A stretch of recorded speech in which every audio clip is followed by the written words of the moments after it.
चलो अब शुरू करते हैं त्रिविध प्रकार के अन्य 7 विषय। अतः खलु त्रय उपस्तंभा त्रिविध बलम त्रीणि आयतनानि त्रयो रोगा त्रयो रोग मार्ग त्रिविध भिषज त्रिविध औषधम इति 34। इसमें अब एक एक पढ़ेंगे हम, ठीक है। और सबसे पहला वाला जो कि सबसे अच्छा सबसे पहले आया तो वो इम्पोर्टेंट होगा ना, उसकी इम्पोर्टेंस आप नहीं जानते है ना, लेकिन मैं बोल रहा हूँ ये सबसे इम्पोर्टेंट यही है, त्रय उपस्तंभः। अब आ जाओ, त्रय उपस्तंभा इति आहार स्वप्नो ब्रह्मचार्यम इति, ठीक है ना। तो क्या आता है त्रय त्रय उपस्तंभ में? आहार स्वप्न ब्रह्मचर्य। आहार निद्रा ब्रह्मचर्य नहीं बोलना, आहार निद्रा नहीं बोलना है, ठीक है ना। आहार स्वप्न ब्रह्मचर्य बोलना है। ए बी स्त्री भी युक्ति युक्ते, ए बी ये तीनों तीनों युक्ति युक्त आ गया ना, युक्ति युक्त वर्ड। तो ये युक्ति युक्त बहुत इंपॉर्टेंट है कि आपको आहार लेना है युक्ति युक्त, निद्रा लेनी है, स्वप्न करना है और ब्रह्मचर्य करना है, युक्ति युक्त होना चाहिए। इसीलिए युक्ति युक्ते उपस्तब्धम उपस्तंभे, देखो क्या दो वर्ड है, उपस्तब्धम उपस्तंभे। उपस्तब्ध का मतलब क्या होता है? शरीर को स्थिर रखने वाले। क्या करने वाले?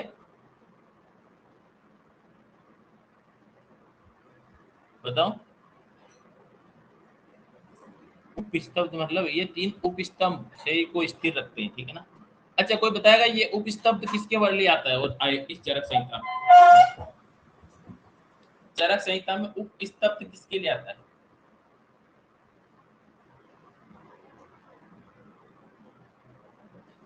उपस्तब्ध, ये जो वर्ड है ना उपस्तब्ध, हिंदी में मत जाओ। यस युक्ता बताओ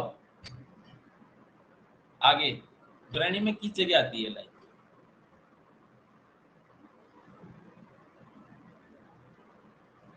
एकदम सही पकड़ा है, ग्रहणी में आता है, लेकिन किसके लिए आता है?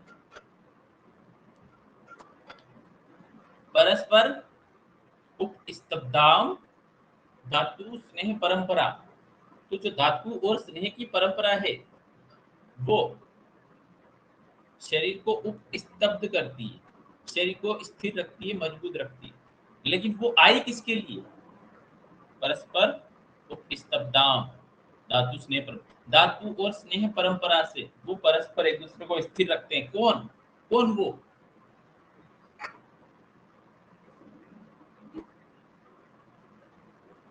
फंस गए। चलो जाने, नहीं दोष नहीं, अग्नि भी नहीं, बताओ कौन? इसीलिए तो बोल रहा हूँ, आप रट्टा मारोगे तो कब तक चलेगा। मुझसे कोई पूछता मैं बता देता। प्रसाद और किट्ट है क्या? प्रसाद और किट्ट,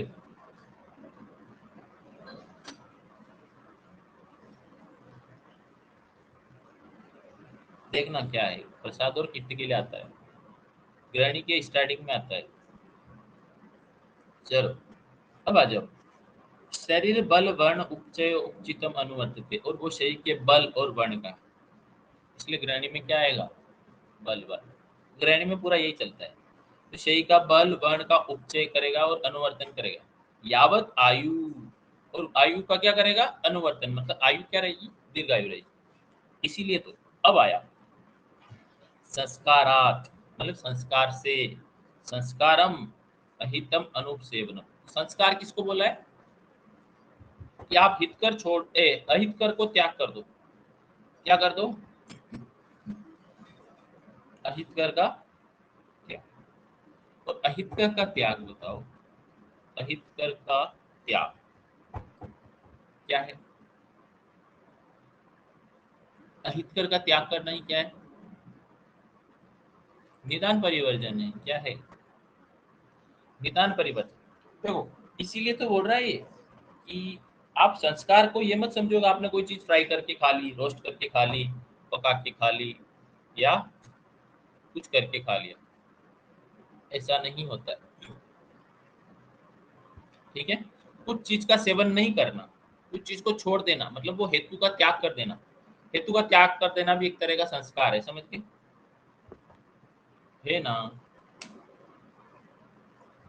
हेतु का त्याग करना भी एक संस्कार है अपने आप में, ये बात ध्यान रखना है, ठीक है। इसीलिए संस्कार की 3 डेफिनेशन आएगी, चरक सूत्र 11, चरक सूत्र 26, 26 और चरक विमान 1। यहाँ संस्कार की 3 डेफिनेशन है, यही मैं बोलता हूँ। संस्कारम कर्णम मतम, चरक सूत्र 26। संस्कार संस्कारम संस्कारम संस्कारम संस्कारात् संस्कारम हेतु श्रेवणम, फिर संस्कारो ही गुणांतराधर्म उच्यते। ये 3 डेफिनेशन आती थी, याद ही कर लेना तीनों। अब जिसके पास बुद्धि होगी वो कल पे नहीं छोड़ेगा, क्योंकि कल कभी नहीं आता और किसी के लिए समय नहीं रुकता। समय तो समय के लिए भी नहीं रुकता। ये मुस्कान को पता चल गया, समय किसी के लिए नहीं रुकता है। ना मोहब्बत ना दोस्ती के लिए वक्त रुकता नहीं किसी के लिए। इस जमाने की बेरुखी के लिए वक्त रुकता नहीं किसी के लिए।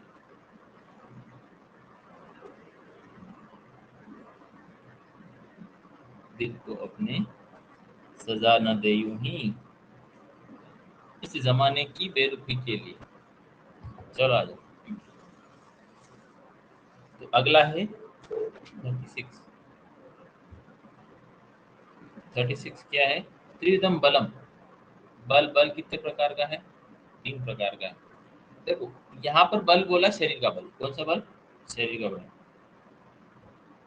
तो 3 प्रकार का बल होता है। पहला है सहज, कोई नेचुरली बॉडी बिल्डर हो, बचपन से उसको अच्छा खाना पीना मिला हो, या उसकी प्रकृति से उसकी तत्वों का सार उत्कृष्ट है, वो कैसा होगा?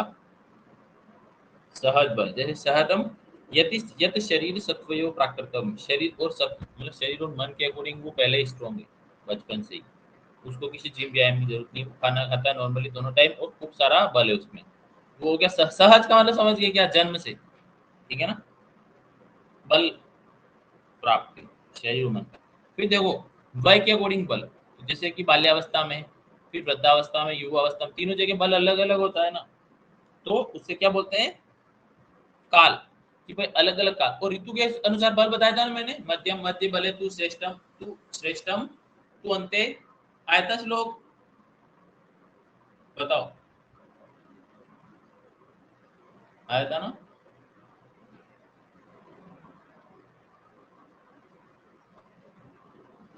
वो श्लोक है, वो क्वेश्चन है एक तरह से। और श्रेष्ठम तू अंते विनिदिश्येत, कौन सी ऋतु है? ऐसे करके आएगा, ठीक है ना, या कहाँ कहाँ आता है। तो वो वही है कि जो ऋतु के अनुसार, अभी क्या है? बल मध्यम बल है, तो अभी मध्यम बल चल रहा है ना, शरद ऋतु शुरू हो गई, समझ लो, होगी ना। अरे राखी की बात होती है कि शरद ऋतु, या नहीं होती? या वर्षा ही चल रही है, बताओ। मेरे हिसाब से शरद चल गई, ऋतु के लक्षण आ गए। तो आ गया, यत शरीर सत्वयो प्राकृतम कालम ऋतु विभागम यत वय कृत। और वय के अनुसार और काल ऋतु के अनुसार क्या होता है? अभी सर्दी वाली ऋतु है कि बल अच्छा हो जाएगा। युक्ति युक्तम, अब देखो लिखा, कुछ लोग होते हैं जो युक्ति युक्त बल का प्राप्त करते हैं, जैसे जिम जाकर बॉडी बना लेते हैं। पहले तो मच्छर जैसा होता है, बाद में 4-5 साल जिम जाता है और अच्छा दिखाते हैं ना, 12 साल पहले बॉडी कैसी थी अभी कैसी है। तो वो कैसे हो गया? उसने युक्ति युक्त आहार और चेष्टा के आश्रित होकर बल को प्राप्त किया। तो युक्ति युक्त है, सबसे इंपॉर्टेंट यही है हर जगह। इस चैप्टर में, 10वें चैप्टर में, 9वें चैप्टर में, सब चीजें क्या है? युक्ति युक्त है। क्या है? युक्ति युक्त के बिना कुछ नहीं है। अगर आप गलत तरीके से करोगे, अति व्यायाम अव्यायाम काल का भी, ये सब तो गलत हो जाएगा। शरीर सत्व के हिसाब से या ऋतु के हिसाब से खान पान से सही रहेगा तो, ठीक है। अब आ जाओ अगला। अगला क्या है? त्रीणी आयतनानी। देखो आया ना, वही था ना पहले चैप्टर में, त्रीणी आयतनानी। अरे आया था ना, काल बुद्धि इंद्रिय हीन मिथ्या न चाहती, यही था।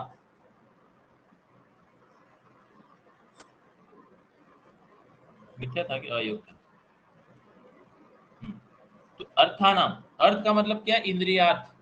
आया था ना असात्म इंद्रियार्थ। तो ये अर्थ का मतलब क्या? इंद्रियार्थ, मतलब असात्म इंद्रियार्थ, समझ गए इसके अंदर? फिर कर्म, कर्म का मतलब क्या था? प्रज्ञापराध। आया था ना, कर्म यत् कृत्य शुभम। कर्म का मतलब प्रज्ञापराध। और परिणाम, और काल क्या है? पुनः। कालस्य का मतलब क्या था? काल से पुनः परिणाम। समझ गए? समझ गए ना? जिसने पहले पढ़ा होगा वही समझ पाएगा। अब कोई नया बच्चा आएगा, उसको हवा नहीं लगनी है इधर। कोई नया आएगा तो उसको हवा नहीं लगेगी, ध्यान रखना। ठीक है, ये मेन। अब कोई नया आके कुछ नहीं कर सकता इस क्लास में, जिसको बेसिक्स क्लियर है वही समझ पाएगा क्लास। अब जो तत्र अति प्रभवताम दृश्यानाम अति मात्रम दर्शनम अति योग, ये पढ़ना है, ठीक है? आप पढ़ लेना है, ठीक है? पर पहली लाइन याद रखना है। ये तीन आयतन कौन से? अर्थ, कर्म और काल का अति योग, अयोग, मिथ्या योग, ठीक है? अब आ जाओ, एक बहुत इंपॉर्टेंट है, थर्ड लाइन पढ़ो। देखो जो लास्ट श्लोक खत्म हो रहा है उससे थर्ड लाइन, राशि वर्जेशु आहार विधि विशेष आयतनम उपदेश्यते। तो राशि का क्या नहीं होता? मिथ्या योग नहीं होता। देखो लिखा है नीचे, मिथ्या योगो राशि वर्जेशु आहार। मिथ्या योग का मैंने बताया था ना, कोई बोले कि मेरे प्लेट में कुछ चीज पड़ी है तो मैं उसको खा रहा हूँ या नहीं खा रहा हूँ, दो ही चीजें हो सकती।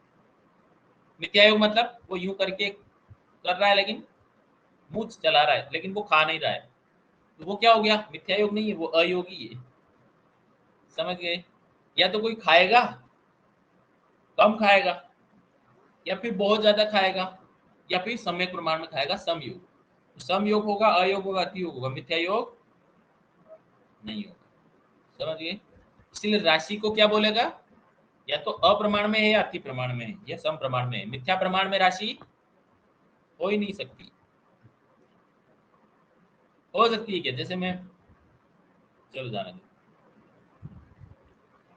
एग्जाम्पल नहीं दे रहा मैं, बहुत टाइम हो गया।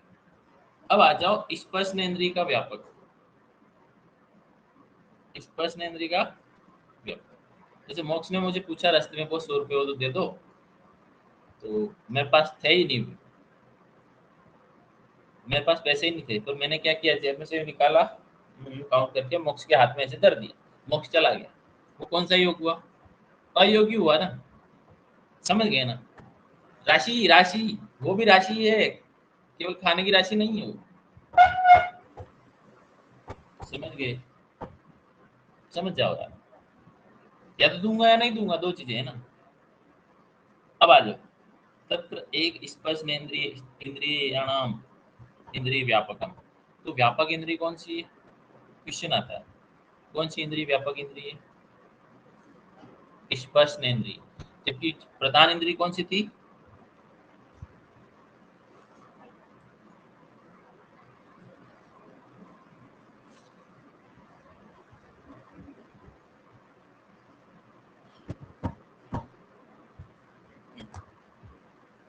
अब आया चेत समवायी, क्वेश्चन आएगा, चेत समवायी किसको कहा?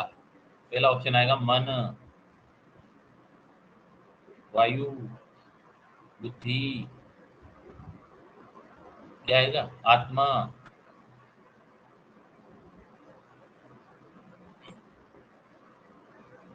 इसके लिए आया चेत समवायी,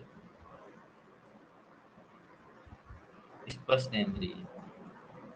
चेत का वर्ड तो आ गया ना भाई, भाई जिस मैंने वहां पढ़ा था कि चेत इति आऊ है कि 8वें चैप्टर में चेत की परिभाषा बताई थी। चेत किसको बोलते हैं? मन को बोलते हैं।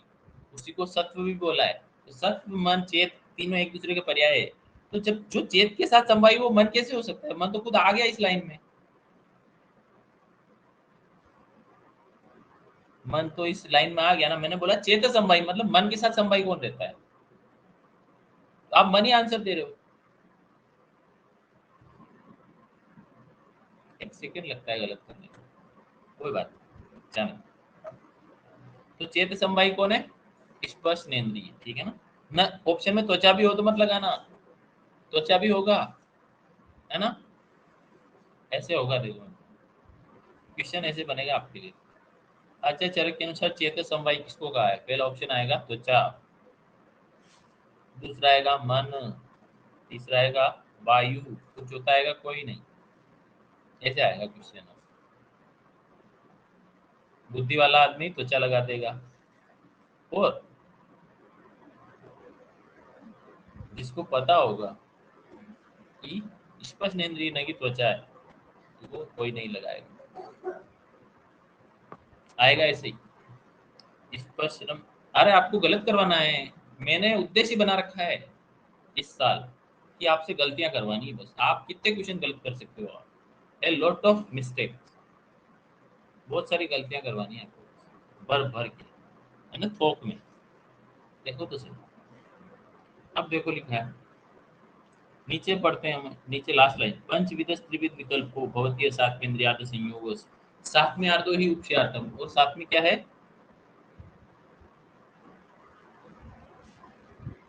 भाई पढ़ ले भाई, है ना। मैं मेरी मर्जी से बनना चाहता तो कुछ ना बन जाता। अरे मेरी मर्जी से कुछ बनना होता तो मैं कुछ का कुछ ना बन जाता क्या? है। सातवें अर्थ तो ही उपशार्थ, तो सातवें का अर्थ क्या है? उपशय। अब आइए कर्म का मिथ्या आदि योग। तो कर्म का मिथ्या योग क्या होता है? बताओ, कर्म क्या होता है? मुख से बोल रहे हैं, हाथों से कर रहे हैं, या फिर शरीर की प्रवृत्ति। तो देखो लिखा है, इसीलिए लिखा है कर्म क्या है? वाक, मुख से, मन, मन से। इसलिए तो वो आया था धारणी वेग में, आया था ना। तो धारणी वेग में आया था ना कि तीन ऐसे कर्म है, कायिक वाचिक मानसिक, जो बुरे बात उनको रोकना चाहिए। तो वाक, मन और शरीर की प्रवृत्ति को क्या बोला? कर्म बोला। ध्यान रखना है। बोलोगे किससे? इंद्री का प्रयोग, मन इंद्री का प्रयोग, शरीर की प्रवृत्ति इंद्रियों का, उसी को कर्म बोला है। ठीक है ना। इसलिए तो प्रज्ञा अपराध है। प्रज्ञा अपराध भी एक से थोड़ी होता है। अब आ जाओ, मार्क कर लिया ये कर्म पे गोला करके, वाक मन शरीर प्रवृत्ति। ठीक है।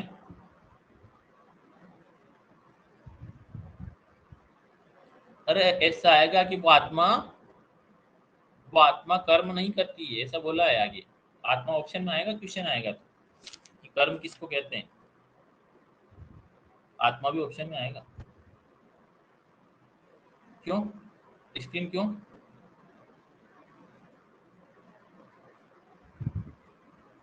इसलिए शेयर करनी। बोलो, टाइम नहीं है।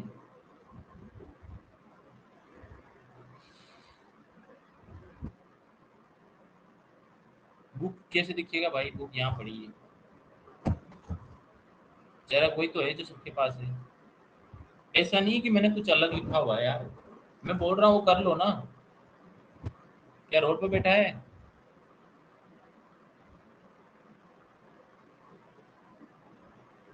मतलब तुम्हारा फोकस नहीं है यार।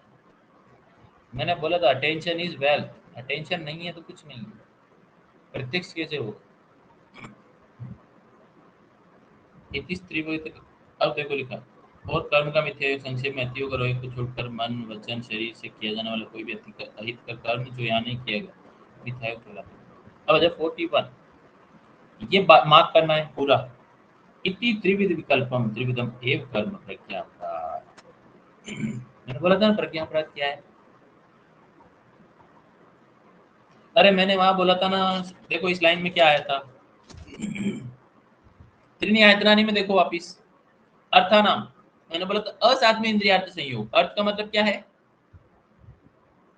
चरण निदान एक में देखो, ये रहा श्लोक नंबर 43 देखो। श्लोक नंबर 43 इसी पेज, अगला पेज, श्लोक नंबर 43 देखो, इसी असाथ में इंद्रियार्थ संयोग आ गया, अर्थानाम। फिर कर्म नाम का मतलब क्या था?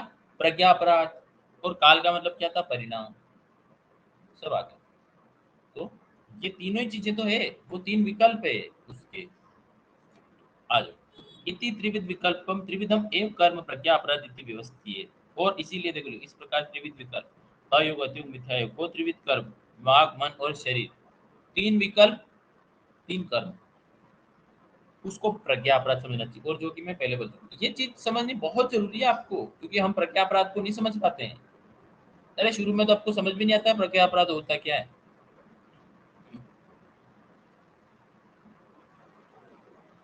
फिर अब आ जाओ, देखो 42 आया जो मैं बोल रहा था 42, कालह पुनः परिणाम, लास्ट देखा 42 का, ये काल क्या है, परिणाम है। देखो इसको चरक विमान 8 में भी आता है, कालह पुनः परिणाम, इसको पढ़ना है, काल आदि का अतियोग अयोग कैसे होता है वो, ठीक है ना। तो इस बार मैंने बता दिया था कि वर्षा में वर्षा नहीं हुई, पूरा अगस्त महीना 100 साल बाद ऐसा हुआ है। कितने साल बाद,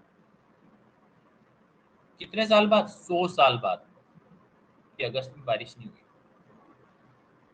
मतलब आप सोचो, इसको अकाल नहीं बोलेंगे क्या। अकाल का मतलब काल का अयोग, ठीक है ना।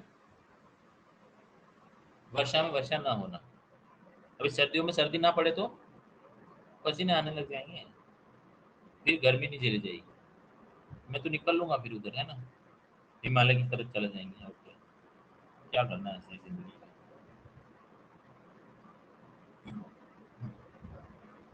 तो काल क्या है, परिणाम है।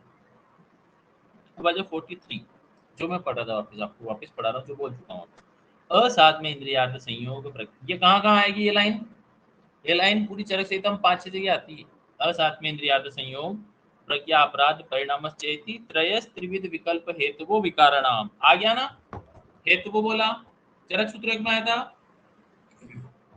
हाँ निदान एक में आता है। अभी वही बताने वाला था, लेकिन इधर देखिए, हेतु विकारणम, विकारों का हेतु है। तो सभी व्यक्तियों का मेन हेतु क्या है, ये तीन है। असाथ में इंद्रियार्थ संयोग प्रज्ञा अपराध परिणाम, ये तीन ही हेतु है। और ये इसको चरक सूत्र एक में बोला ना, आया था ना, काल अर्थ, काल बुद्धि इंद्रिय, वही तो है। चरक सूत्र एक में बोला, यहाँ बोला, आगे बहुत जगह बोलेगा, वो बताता हूँ, शारीर एक में बोलेगा। और देखो पहले चैप्टर में जो बोला यहाँ बोलेगा, समयोग युक्तास्तु, समयोग युक्तास्तु प्रकृति हेतु भवंती। तो प्रकृति हेतु, प्रकृति मतलब आरोग्य में हेतु है, कौन सा योग, समयोग।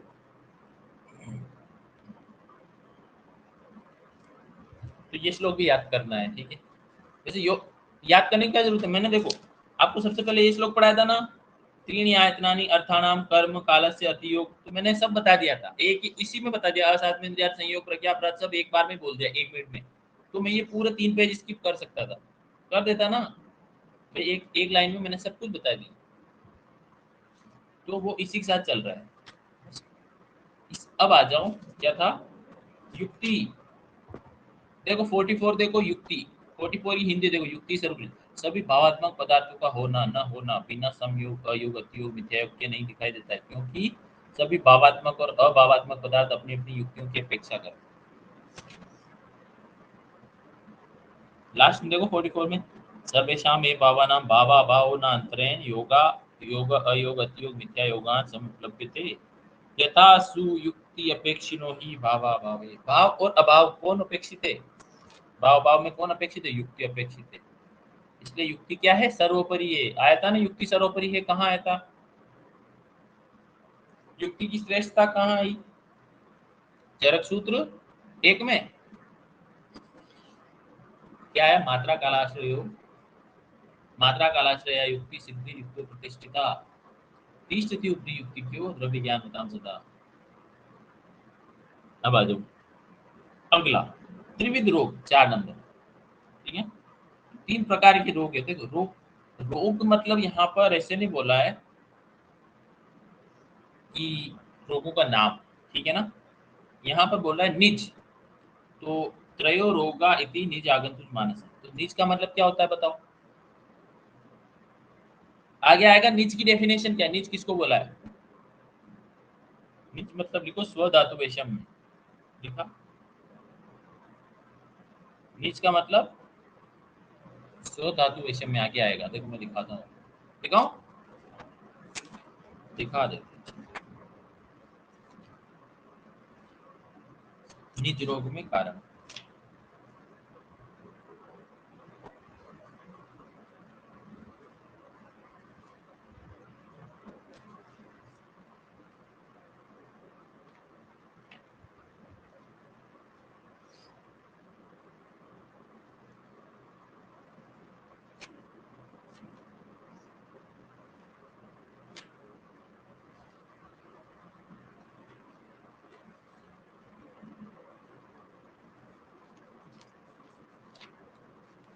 आ गया। जब मैं ढूंढता हूँ तब नहीं मिलता है, वैसे तो मिलता है।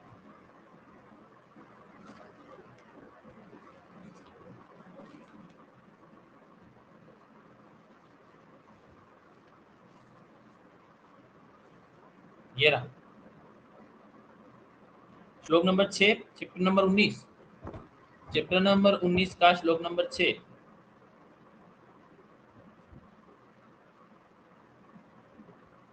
मिला? चैप्टर नंबर 19 का श्लोक नंबर 6 देखो, लिखा है तत्र स्व धातु वैषम्य निमित्ता ये विकार संज्ञा बहु शरीरे न ते पृथक वात पित्त कफा निलेभ्य। वो वात पित्त कफ से अलग नहीं है। कौन से रोग? निज रोग, जो कैसे होते हैं? स्व धातु वैषम्य निमित्त होते हैं। और आगंतु होते हैं वो विशिष्ट होते हैं, मतलब वहां पर धातु वैषम्यता नहीं पाई जाती। समझ गए?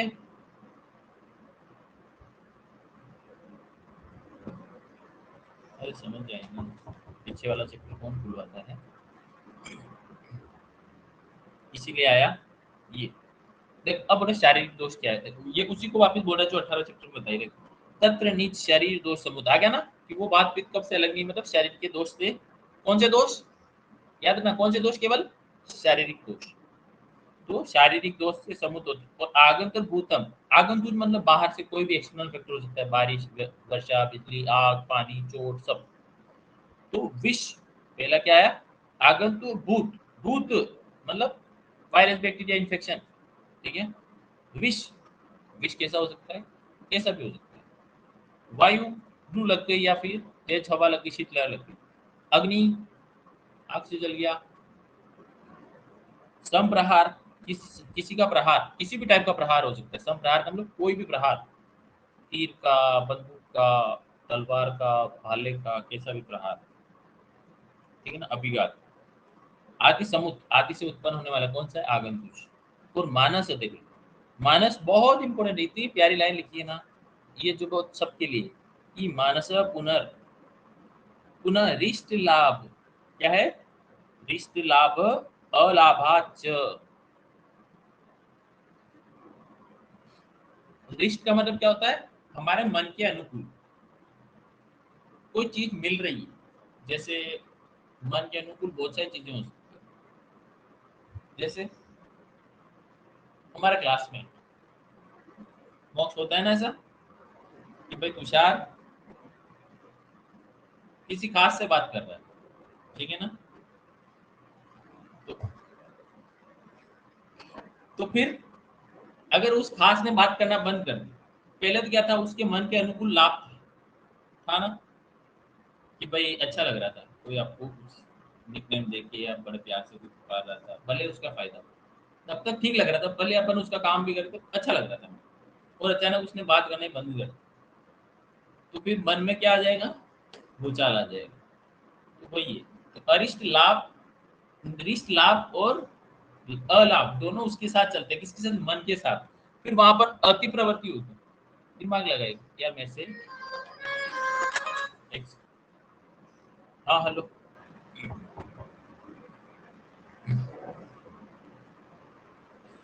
अभी मैंने आज सोचो लेट उठने के चक्कर में मेरे को डॉक्यूमेंट भी पता नहीं कौन से ले जाने, एक फाइल है उसी को उठा के ले जाऊँ। वैसे बड़ी सारी जेरोक्स है मेरे पास, डॉक्यूमेंटेशन जरूरी है। तो मुझे लगता है चैप्टर, अरे हो सकता है यार ये तो। चलो आधा घंटा है ना, अरे अभी तो 45 मिनट हो जाएगा। स्पीड से तो चल रहा है क्या? आपको लग रहा है क्या तेज स्पीड में चल रही है क्लास?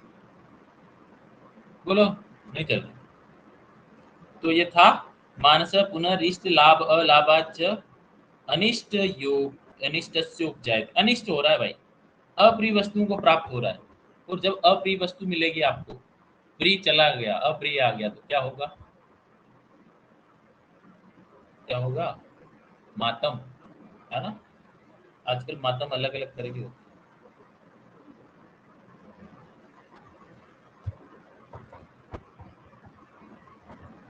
हमेशा सुख और दुख में ज्यादा रिएक्ट नहीं करना चाहिए।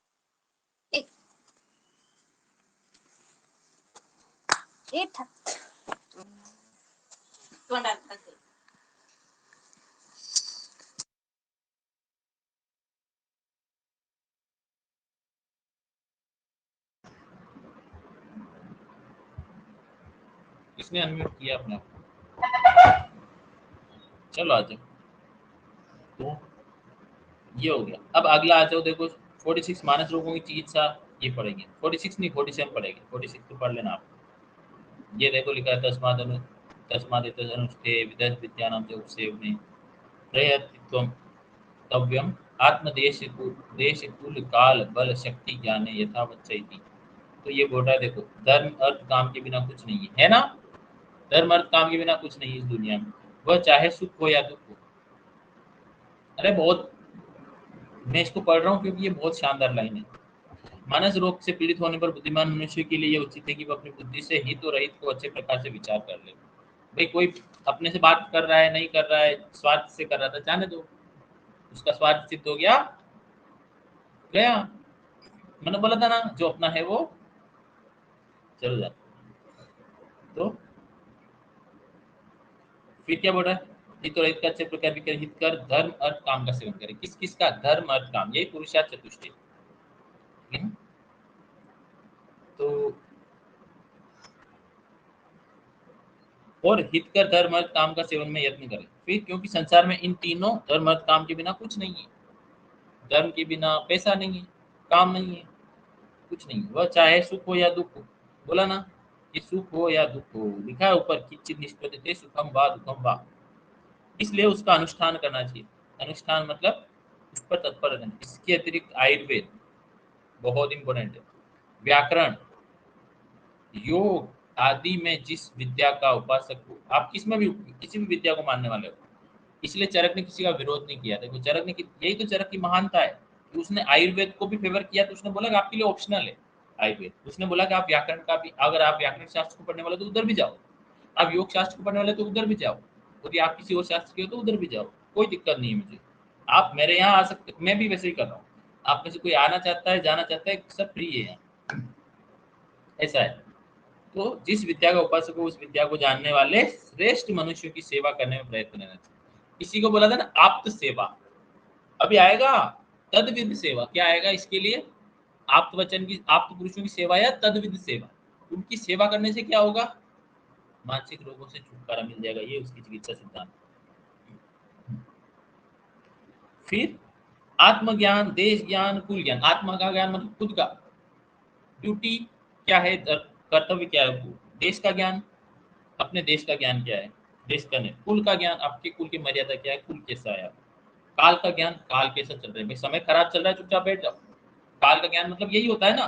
कुछ लोग बोलते हैं ना, जब समय खराब चल रहा हो तो कुछ मत करो, बैठ जाओ चुपचाप।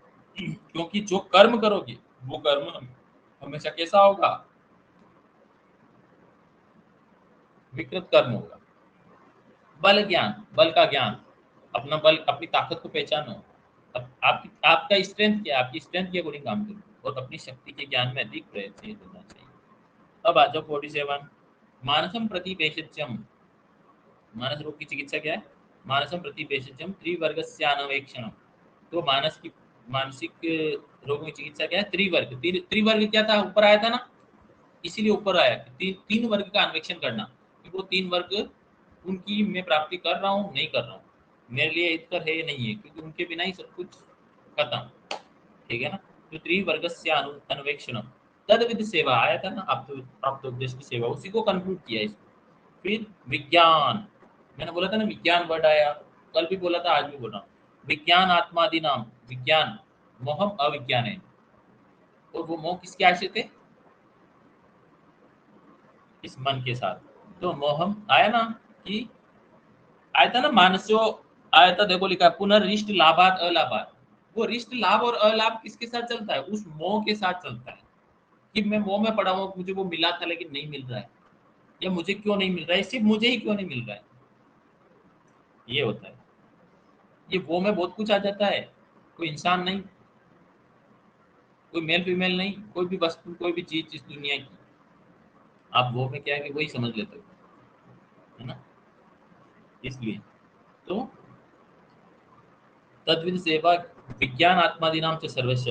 और अपना मन का विज्ञान आत्मादि नाम मतलब वो आत्मादि नाम ऊपर आया था ना, आत्मा देश काल। आत्मा आदि नाम का मतलब ऊपर जो बोला, आत्मा आदि चीजें, वो समझ जाओ आप। वापिस नहीं लिखूंगा मैं, चरक में तो वो समझ जाओ, विज्ञान आत्मादि नाम। और ये देखो, आत्मा आदि का विज्ञान, विशिष्ट ज्ञान, स्पेसिफिक नॉलेज है, उसका डीप नॉलेज आपको होना चाहिए। मतलब आत्मा, देश, काल, पूर्व, बल, शक्ति, सबका विशिष्ट ज्ञान जो आपको होना चाहिए। और जब तक मोह में रहोगे ये सब ज्ञान नहीं होना। अब आया सबसे इंपॉर्टेंट पॉइंट इस चैप्टर का, क्या आया?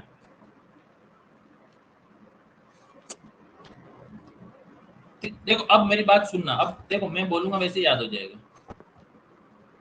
मैं सिर्फ बोलूंगा वैसे याद हो जाएगा आपको। बस पहले ये सोचो कि रोग मार्ग कितने हैं, बोलो, बोलते जाओ, आंसर आपको याद होता जाएगा। पूरा रोग मार्ग अभी चुटकी में याद करा देता हूँ।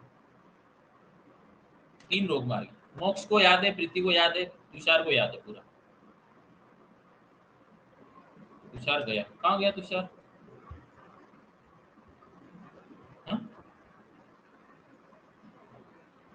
अरे तुषार बुरा मान गया क्या? हाँ? सही बोल के। अरे म्यूचुअल फंड होता है सही, तो बोल देना म्यूचुअल फंड सही है। सही है, सही है, सही है, म्यूचुअल फंड सही है।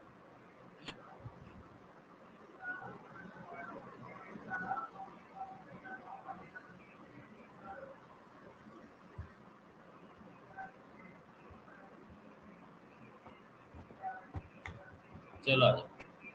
अब आए 3 रोग मार्ग होते हैं, बोलो कौन कौन से? बोलो बोलो जल्दी। एक होती शाखा, एक होता है मर्म, अस्थि, संधि, स्नायु, कंडरासप, सिरा, वो सभी होते हैं मध्यम रोग मार्ग। शाखा क्या होता है? बाह्य रोग मार्ग। और एक होता है कोष्ठ, जो कि आभ्यंतर रोग मार्ग है। ठीक है ना?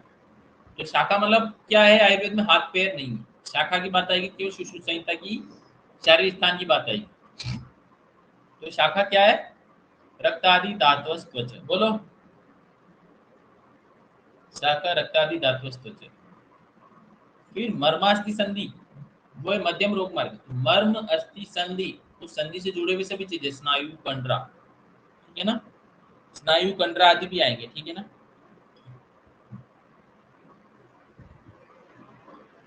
अब देखो लिखा, तो मर्म, अस्थि, अस्थि, अस्थि का मतलब अस्थि से जुड़े हुए सभी चीजें। अस्थि के साथ मज्जा होती है, वो भी। अस्थि के साथ, मज्जा के साथ शुक्र होता है, तो वो भी किसमें आएगा हमेशा? या फिर गंभीर धातु में आएगा। वो किसमें आएगा? अगर मध्यम रोग मार्ग में नहीं आया तो किसमें आएगा? गंभीर धातु में। क्योंकि जो जो धातुएं गंभीर में, गहराई में, मतलब सुपरफिशियल 4 धातुओं को छोड़कर बाकी धातुएं गंभीर धातुएं, उन गंभीर धातुओं में वो भी किसमें जाएगा? मध्यम रोग मार्ग में जाएगा। ठीक। फिर आया कोष्ठ। तो देखो कोष्ठ क्या है? कोष्ठ क्या? पुनरुच्चित महास्रोत। कोष्ठ क्या है? महास्रोत, मुख से लेकर गुदा तक का पार्ट। फिर शरीर मध्य, शरीर का मध्य, महानिम्न, आम पपाय से स्थित, ये कोष्ठ के पर्याय याद रखना है, ठीक है? कोष्ठ के पर्याय क्या क्या है? महाश्रुत, शरीर मध्यम, महानिम्नम, आमाशय, पक्वाशय इति। पर्याय शब्द तंत्रे स रोग मार्गाभ्यंतर, पूर्वाभ्यंतर। तो ये श्लोक याद हो गया पूरा? पढ़ता हूँ। त्रयो रोग मार्ग, त्रयो रोग मार्ग इति शाखा मर्मास्ति संधि कोष्ठे, तत्र शाखा रक्तादय धातस्तुज, स रोग, स बाह्य रोग मार्गो मर्माणि पुनर्वस्ति हृदय और आदि। तो पहले तीन मेन मर्म कौन कौन से? हृदय, बस्ती, सिर और आदि, ईटीसी, इसमें आएंगी। अब बताओ, हम कोई भी रोग पढ़ेंगे, कोई भी व्याधि, चाहे अर्दित पढ़ेंगे, चाहे अर्श पढ़ेंगे, या कोई और पढ़ेंगे, तो ऐसी कोई व्याधि जो बुद्ध के, सॉरी, मर्म के आश्रित है, बस्ती की व्याधि, सिर की व्याधि, लेकिन ध्यान रखना वो मर्म की व्याधि है या नहीं है, ये आपको डिसाइड करना है, ठीक है? तो वो व्याधि कैसी होगी? बाह्य रोग मार्ग की, आभ्यंतर रोग मार्ग की, या मध्यम रोग मार्ग की, ध्यान रखना, ठीक है? तो आया बस्ती, हृदय, मुर्दा आदि नहीं, ये सभी व्याधियां कौन सी है? मर्म वाली। अस्थि, संधि, योग, अस्थि संयोगास्तत्र उपनिषदाश्च स्नायु कंडरा, ये सभी मध्यम रोग मार्ग है। फिर कोष्ठ पुनरुच्यते महानिम्नम, महाश्रुत महानिम्नम, शरीर मध्यम, आम पपशय स्थिति पर्याय शब्द तंत्र से रोग मार्ग, ये आपका रोग मार्ग हो गया। अब एक एक पढ़ते हैं, बहुत इंपॉर्टेंट। सबसे पहले बताओ शाखा। तो शाखा कौन सा रोग मार्ग है? बाह्य रोग मार्ग है। इसमें टोटल 14 डिजीज होती है। यहाँ बोल रहा है वो, वैसे होती बहुत सारी, लेकिन इन्होंने मेन मेन 14 बोली। अच्छा बताओ, एक बताओ, पूछता हूँ मैं, गलगंड पहले पढ़ लेता हूँ फिर समझाता हूँ। माँ कर लेना, अंडरलाइन कर लेना, कुछ भी कर लेना। गलगंड पीड़िका, ठीक है ना, गलगंड पीड़िका अलजी अपची, ठीक है ना। फिर चर्म कील, अधिमांस मशक कुष्ठ व्यंगादयो विकारा, बही मार्गाश्च विसर्प श्वेतु गुल्मस्यो वितरति आदि शाखा अनुसारिणो भवन्ति। अनुसारी का मतलब क्या होता है कि वो शाखा का अनुसरण कर, समझ गए ना। और ये सभी देखो लिखा, गलगंड कहाँ की व्याधि है, मेदज, अरे होता है ना गलगंड, मेदज, कफज, मांसज। तो मांस मेद कफ में होने वाला है, ठीक है ना, त्वचा में होने वाला है, तो वो बाह्य रोग मार्ग में जाएगा। पीड़िका त्वचा आदि में होती, अलसी त्वचा में, चर्म कील, व्यान प्लस क्या था, चर्म कील में दोष क्या था, व्यान प्लस कफ था, तो वो त्वचा में ही होगी क्योंकि व्यान वायु। अधिमास, अधिमास मतलब मांस, मांस के ऊपर मांस। मस्सा, ये मस्सा क्या है बताओ, मशक है। मशक मतलब ये स्किन पर एक उबार जैसा निकलता है, बड़ा बड़ा व्हाइट सा, वो मस्सा है। मस्सा मतलब अर्श नहीं। कुष्ठ स्किन, जो भी डिजीज है वो, स्किन डिजीज में सभी मैनिफेस्टेशन कितना होता है, त्वक रक्त मांस अंबु आया था ना, त्वक आ गया, रक्त आ गया, मांस आ गया, अंबु आ गया, तो ये सभी धातु में आ गए। फिर आगे क्या है, विसर्प शोध गुल्म अर्श विदृति, क्या क्या, विसर्प शोभ गुल्म अर्श विदृति, ये 5 डिजीज याद रखना है। कौन सी डिजीज है बताओ, विसर्प शोध गुल्म अर्श विदृति, 5 डिजीज। ये 5 डिजीज किस किस रोग मार्ग में आती है, बाह्य और अभ्यंतर दोनों में आती है, समझ गए। क्या लिखोगे, वीवी का गुस्सा, क्या है, अरे वीवी, वीवी मतलब विसर्प, विद्रदी, गु से गुस्सा में गुल्म, और शोफ और अर्श, आ गया ना वीवी का गुस्सा, आ गया ना, गु से गुल्म, श से शोथ और आ से अर्श, तो वीवी का गुस्सा आ गया।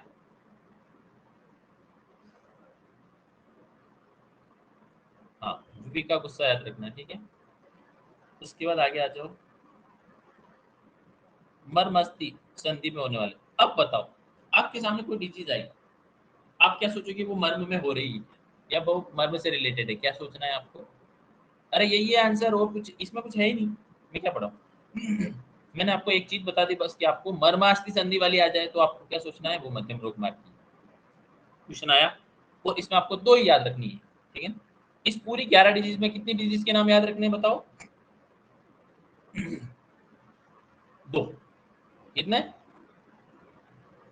सिर्फ 2 नाम याद रखना मध्यम रोग मार्ग में। पहला है शोष और दूसरा है राजक्ष।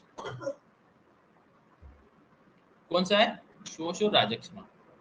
और सब याद हो गया, और सब आपको याद है, देखो कैसे, पक्षवत, पक्ष ग्रह, अपतानक, अर्दित, ये सभी कहाँ से, सिर से रिलेटेड है ना, सिर से रिलेटेड है ना, पहले तो ये बोलो, हेड से रिलेटेड, नर्वस सिस्टम से रिलेटेड है, चलो बाकी सब छोड़ दो, नर्वस सिस्टम से रिलेटेड है, तो वो मर्म किस में जाएगा, मध्यम, क्योंकि मर्म की व्याधि है, नर्वस सिस्टम, सिर मतलब मध्यम रोग मार्ग, सिर, बदय, हृदय, वस्ती, सभी सिर से रिलेटेड, तो सिर से रिलेटेड है ये बात।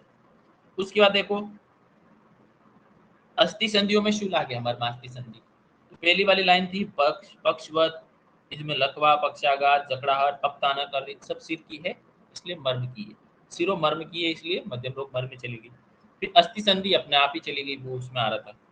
बुध ब्रंच, देखो ऊपर अर्श आया, वो अर्श किस में गया, बायर अपेदर, क्यों, क्योंकि अर्श कौन सी व्याधि है, आचार्य चरक बोलते अर्श एक अधिमांस विकार है, कौन सा विकार है,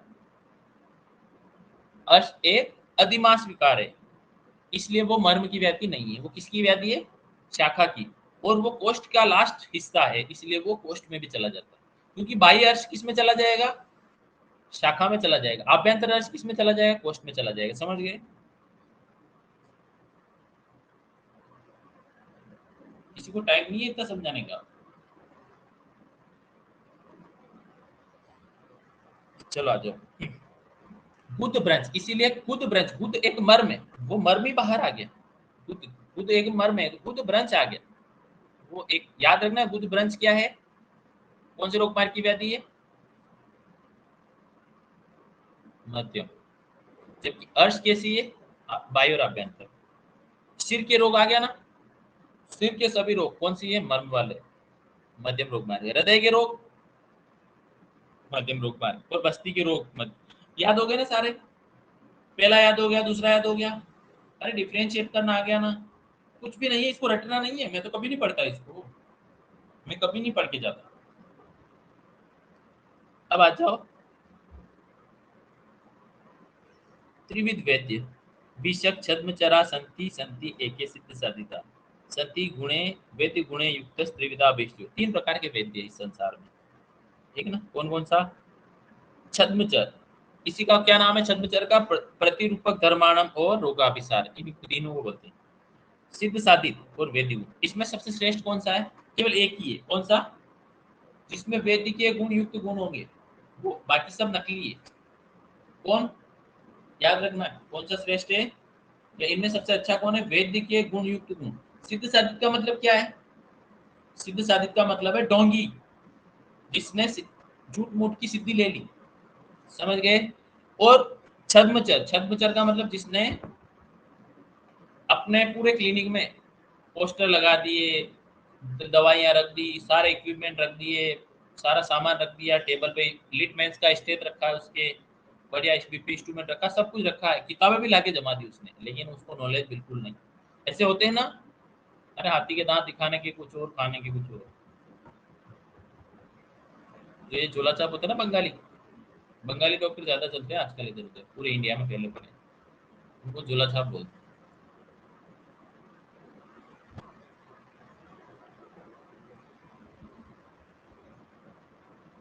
तो देखो अब पढ़ता हूँ, देखो तो ये देखो, छद्मचर का मतलब क्या है? कि जिसने जुगाड़ कर दिया इक्विपमेंट्स का। देखो वैद्य भांड औषध, भांड औषध, वैद्य के बाद जो भांड औषध होती है वो, पुस्ते मतलब चाट आदि, मतलब जो भी वो होते हैं बाहर दीवारों पे चिपकाने के लिए। फिर पुस्ते के बाद पल्लवेर अवलोकने, पल्लव मतलब कुछ ग्रंथ, चरक संहिता, शिशु संहिता, मॉडर्न की बुक्स लाके रख दी, और ऐसे इधर कंकाल लटका हुआ, और तो उसकी उसके क्लिनिक में कंकाल भी लटका हुआ होगा, स्पाइनल कोड भी होगी, सब कुछ होगा उसके। ऐसा लगेगा कि बस ये इससे बढ़िया तो कोई नहीं है भला करने वाला। पर इतनी चीजों की नीड नहीं होती, क्योंकि आपके माइंड में सब कुछ होना चाहिए। एक बात बताऊं क्या, मैं आपको है ना एग्जाम में, अगर आपने एक भी दिन नहीं पढ़ाई की हो, यूजी के बाद एक भी दिन पीजी की तैयारी नहीं की हो, एक भी क्लास नहीं ली, मैं आपको एग्जाम में सारी संहिता भी ले लूँ तो भी आप सेलेक्ट नहीं हो सकते। मैं आपको एग्जाम में तीनों चारों संहिताएं दे दूंगा, सब पूरा सिलेबस लाके आपके टेबल के पास रख दूंगा और बोलूंगा इसमें से आंसर निकाल के आप क्वेश्चन करो। आप 120 क्वेश्चन 2 घंटे में कर ही नहीं सकते। इसलिए टीपने के लिए भी क्या चाहिए? पढ़ना तो पड़ेगा। टीपने के लिए भी पढ़ना तो पड़ेगा आपको। अगर मैं सारी बुक भी ला दूं तो आपको ढूंढने में भी नहीं मिलेगा किस चैप्टर में क्या लिखा हुआ, किस चैप्टर में क्या लिखा हुआ है आप ढूंढ ही नहीं सकते 2 घंटे में। और 2 घंटे में ढूंढ के फिर उसका आंसर लगाना। आप टिप कब सकते हो? जब आपको 2-3 क्वेश्चन नहीं आ रहे हो या 5 क्वेश्चन नहीं आ रहे हो और आपको कोई बुक ला के रख दे, वो सिर्फ 5 क्वेश्चन के लिए टिपना, और वो इंटेलिजेंट स्टूडेंट के लिए वैसे ही वो यूजफुल नहीं है वो टिपना, क्योंकि वो वैसे ही लगा देगा, उसने पढ़ाई की होगी तो उनको वैसे ही लगा देगा।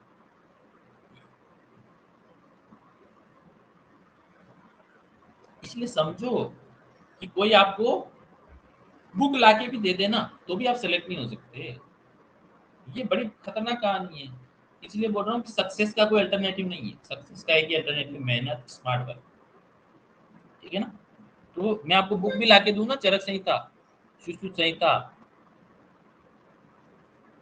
सब कुछ, तो भी आप सेलेक्ट नहीं हो सकते। इसलिए सेलेक्ट तो सिर्फ मेहनत से ही हो पाओगे आप पढ़ के, ठीक है ना?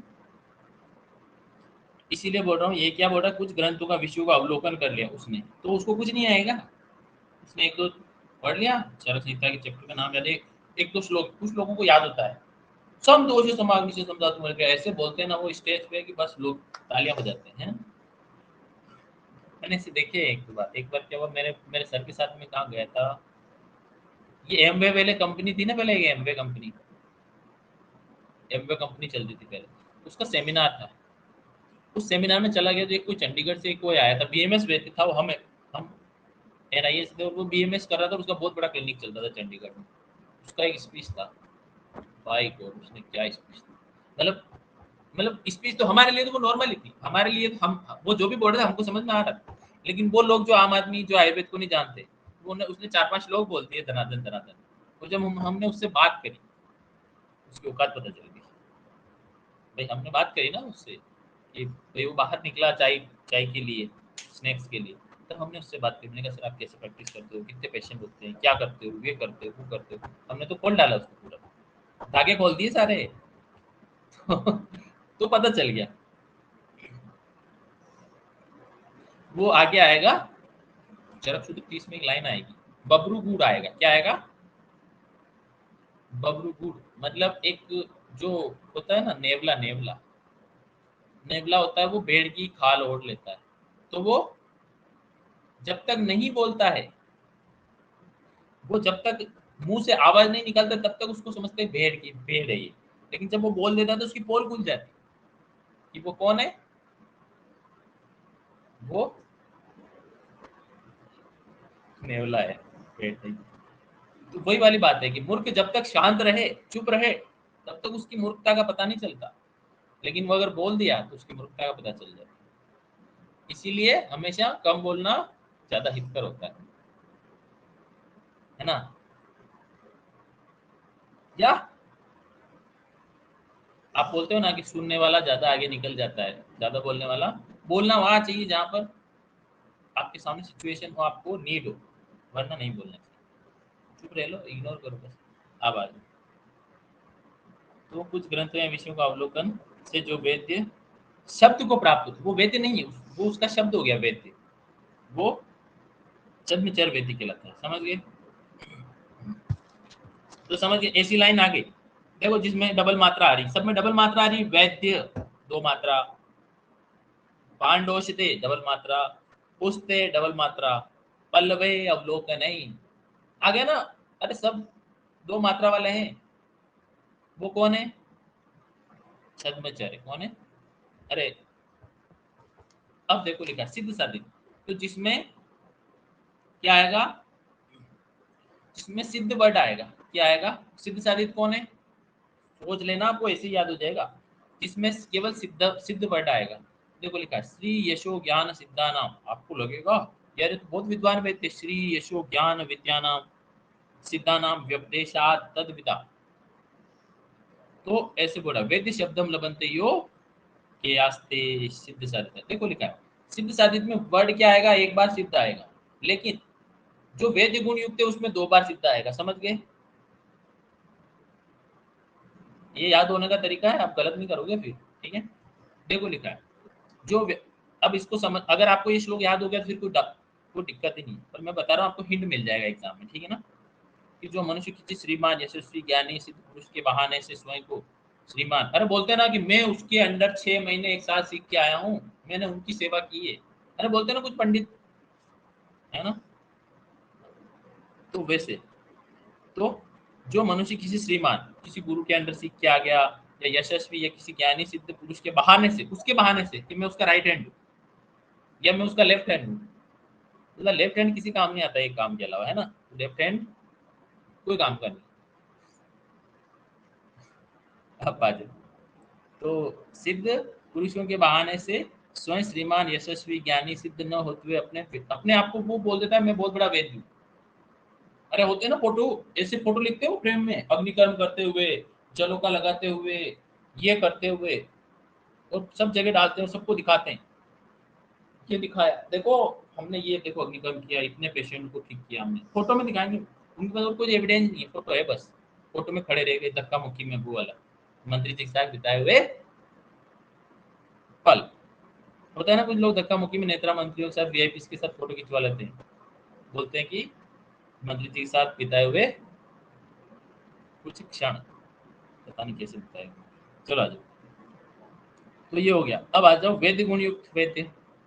तो देखो लिखा है वेद गुण युक्त में क्या आएगा? सिद्ध सिद्ध दो बार आएगा कि उसने प्रैक्टिकल किया। तो लिखा है देखो प्रयोग, ज्ञान और विज्ञान दोनों वर्ड आएगा।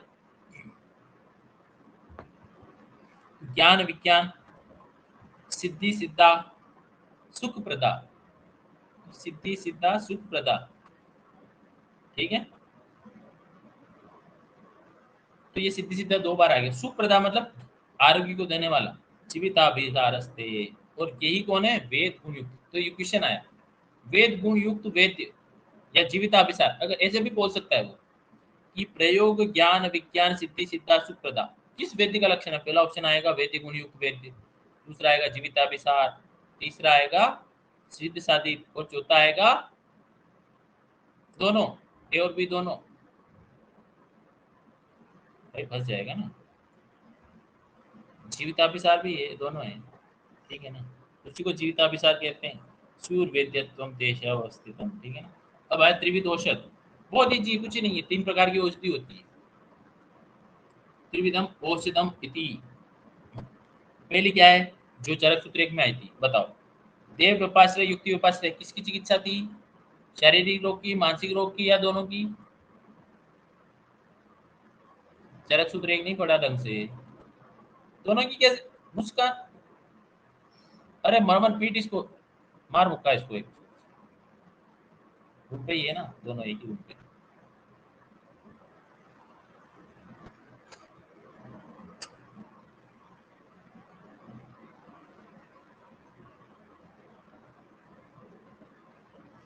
और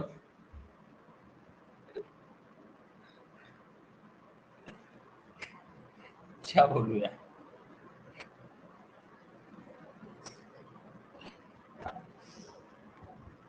एक चीज याद आ गई थी तो अब बोलूं। जो ये रमन है ना, ये लड़की है, कोई चंद्रशेखर वेंकटरमन वाला रमन नहीं है, ये लड़का, ठीक है ना। ये रमन दीप है। कोई लगे कि रमन मुस्कान के रूम पे कर क्या रहा है। चलो अच्छा, तो लगता था ना, ये क्या है, प्रत्यक्ष ज्ञान में बाधक कारण है ना, अति दूर।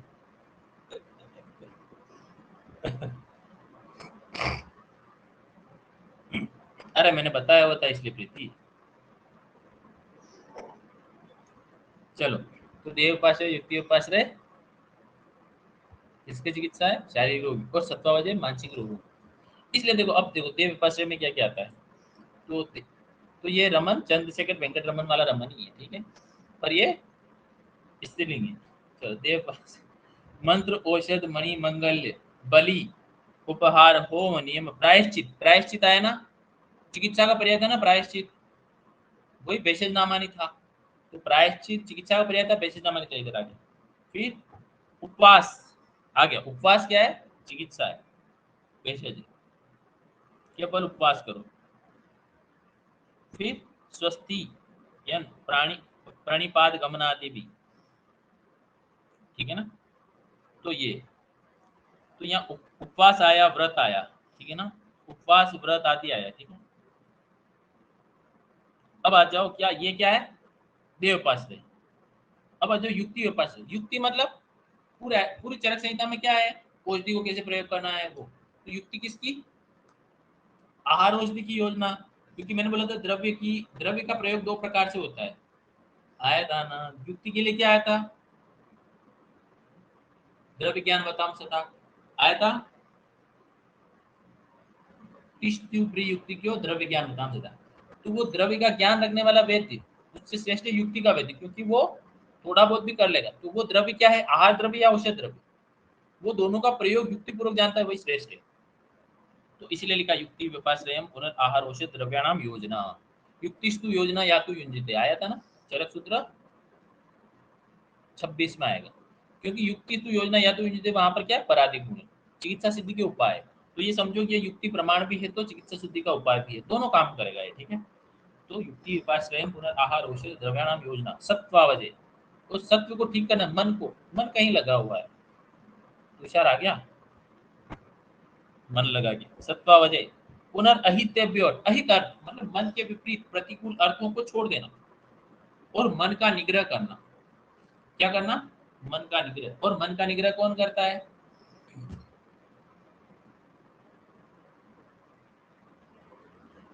मन का निग्रह कौन करता है, बुद्धि आत्मा इंद्रियां या मन। स्वस्य निग्रह मन करता है, मन का निग्रह मन करता है। इसलिए मन को किस अर्थ में लगाना है, हित कर अर्थ में लगाना ताकि उसका निग्रह हो जाएगा, समझ गए। तो ये याद रखना है सत्वाज में पुनर्हितेभ्यो अर्थेभ्यो मनोनिग्रह। और वो अहित अर्थ किसके अर्थ है? इंद्रियों के अर्थ है। किसके अर्थ है? इंद्रियों के अर्थ है, क्योंकि इंद्रियों की असात में इंद्रियार्थ संयोग क्यों हो रहा है? असात में इंद्रियार्थ संयोग होने के बाद ही तो मन का विचलन हो रहा है, इसीलिए वो मनोनिग्रह। ठीक है, अब आ जाओ आगे। शारीरिक दोषों को कुपित होने का शरीर को आश्रय बनाकर 3 प्रकार की औषधियां प्रयुक्त होती है। आ गया ना औषधि त्रिविध, वैसे जमाए शरीर दोष प्रकोपे खलु शरीरम एव आश्रित्यम प्रायः त्रिविधम औषधम अंत परिमार्जन। वो आया चरक सूत्र 2, चरक सूत्र 3 और शस्त्र प्रणिधान। अरे आभ्यंतर बाई हो गया, फिर शस्त्र से उन दोनों से ठीक नहीं हो तो तीसरा शस्त्र। तो याद रखना अंत परिमार्जन, वही परिमार्जन, शस्त्र प्रणिधान, ये 3 प्रकार की औषधियां हैं। अब देखो लिखा अंत परिमार्जनार्थ क्या नीचे वाले श्लोक में, हिंदी पढ़ूंगा बस, सिंपल पढ़ना, उसमें कुछ भी नहीं है। अंत अंत परिमार्जन बॉडी के अंदर, अंत परिमार्जन उस दोषी का ना जो शरीर के भीतरी भाग में प्रवेश होकर दूषित आहार से उत्पन्न रोगों को नष्ट करती है। किसको? दूषित आहार जन्य, मतलब आपने कुछ खाया, ऋतुचर्या दिनचर्या, उस वाले रोग को ठीक करती है, तो वो अंत परिमार्जन। मेडिसिन भी इंटरनल लोग आहार से भी। फिर बाह्य परिमार्जन, बाह्य में और उसे कहते हैं जो शरीर की त्वचा का आश्रय लेके रोगों को दूर करती है। समझ गए ना, क्योंकि त्वचा आश्रित कौन सा दोष है, कौन सा पित्त है? ब्राजिक पित्त, वहां भी अग्नि। तो वो क्या करेगा, जैसे अभ्यंग श्वेत प्रदय परिषेक मदन आदि से व्रण शोक वेदना का आदि को नष्ट करेगा, वो बाह्य परिमार्जन। अब देखो शस्त्र परिधान, कि भाई अब तो वो ना तो मेडिसिन से ठीक हो रहा है, ना बाहर से ना अंदर से, तो उसको शस्त्र कम कर दो। तो देखो क्या करना है, शस्त्र परिधान से कहते हैं जो छेदन वेदन वेदन शार। यहाँ पर कितने शस्त्र कर्म आए? वैसे चरक ने शस्त्र कर्म कितने बोले? 6 बोले, 6 शस्त्र कर्म बोले, लेकिन यहाँ पर कितने आते हैं देखो, छेदन वेदन वेदन दारन लेखन उत्पाटन पच्छन सीवन एशन, इन शस्त्र कर्मों का प्रयोग होता है। ये कितने शस्त्र कर्म है? 9। कितने? 9। तो बाकी इन शस्त्र कर्मों का प्रयोग होता है। और इसी में औषध, औषध प्रणिधान, तो शार लगाना, फिर अग्नि से जल, ये शस्त्र कर्म में जाते हैं, ये शार और ये शस्त्र के साथ ही जाते हैं, ध्यान रखना। शार अग्नि जलों का तीनों शस्त्र उपशस्त्र अनुयंत्र में जाते हैं, ध्यान रखना है। ये आपको मैं बताऊंगा शुरू में, ठीक है। आदि का ग्रहण होता है, ठीक है। तो ये हो गया 3 प्रकार का अंत परिमार्जन, दही परिमार्जन, औषध। अब आ जाओ लास्ट, रोग की प्रारंभ अवस्था में चिकित्सा करना। एक सेकंड, हेलो, कहाँ है तू?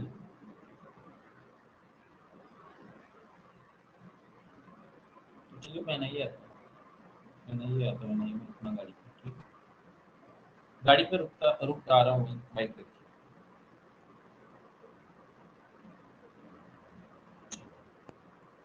चलो, इसमें 2 श्लोक याद रखना है। श्लोक नंबर 58, इसका रेफरेंस याद रखना है, ठीक है। कि पहले रोग की प्रारंभ अवस्था, मतलब रोग छोटा हो तब चिकित्सा कर देनी चाहिए। मैंने बताया था ना उदाहरण, लोग बोलते हैं कि मैंने तो सब कुछ खान पान छोड़ दिया, पत्ती कर रहा हूँ 6 महीने से, फिर भी ठीक नहीं हो रहा हूँ, क्योंकि वो बाद में जाके क्या हो जाता है, शरीर के साथ अनुबंध हो जाता है उसका। अणु ही प्रथम भूतवार होगा पश्चात विवर्तते, ये रेफरेंस लाइन याद रखना है। मैं पूछूंगा, अणु ही प्रथम भूतवार होगा पश्चात विवर्तते सजात मूलो मुष्णाति, मुष्णाति मतलब क्या होता है यहाँ? मारने वाला या अरिष्ट लक्षण। बलम आयुष दुर्मते, दुर्मति जिसकी बुद्धि खराब है उसको मार डालेगा, उसकी आयु को नष्ट कर देगा। अब आ जाओ आज का लास्ट 65, त्रित्वे नष्टो, क्या है? त्रित्वे नष्टो समुदिष्टा कृष्णात्रे धीमता। तो ये अष्टत्रिक आ गया, ये किसने दिया? कृष्णात्रे ने दिया, ठीक है ना। भावा भावेशु सत्तेन येषु सर्वम प्रतिष्ठितम, क्वेश्चन आया, भावा भावेशु सत्तेन येषु सर्वम प्रतिष्ठितम किसके लिए आया? ये सर्वम किसके लिए है? ये सर्वम मतलब इस अष्टत्रिक के लिए आया, ठीक है ना। ये चैप्टर हो गया, आप कुछ नहीं, इसमें सब ये था, ठीक है। चरक सूत्र 11 हो गया है। और आप जन्माष्टमी मनाओ अच्छे से, फिर हम मिलते हैं कल, ठीक है ना। और कल क्लास में हुई तो परसों होगी। चलो ठीक।